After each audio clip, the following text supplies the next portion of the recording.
everybody, I'm Bree the Plant Lady, and today I am doing yet another final sowing for the season.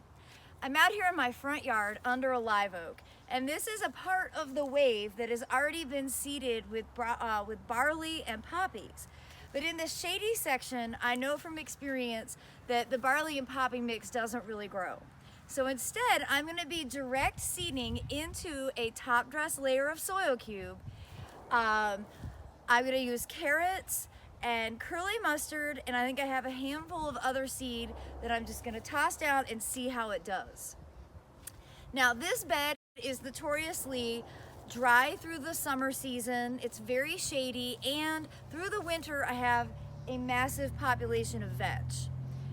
I'm not going to take the time to weed the vetch out. I'm probably not making the right decision, but I'm just going to top dress on top of it, and I'm going to direct seed and see if I can grow harmoniously with the vetch that's already seeded in. So stay tuned for my progress.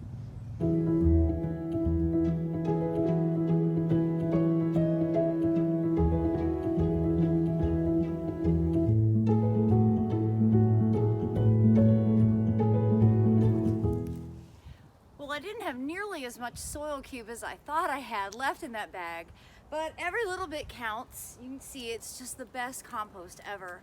And this bed has been built with this, just being top dressed year after year.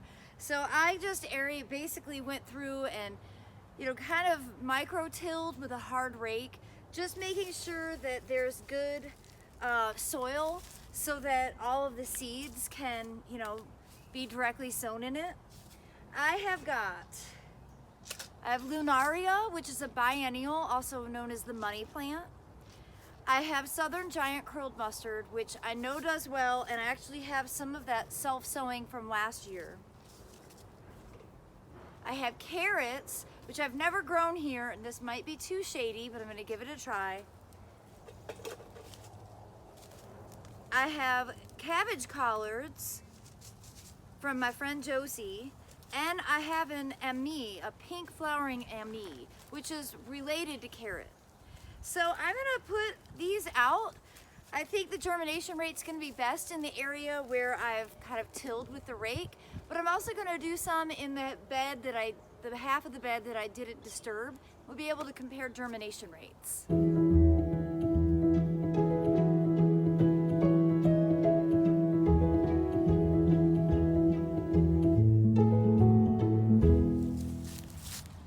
I look forward to sharing updates with all of you during my weekly garden tours from this bed and all of the beds around my garden. So be sure to subscribe.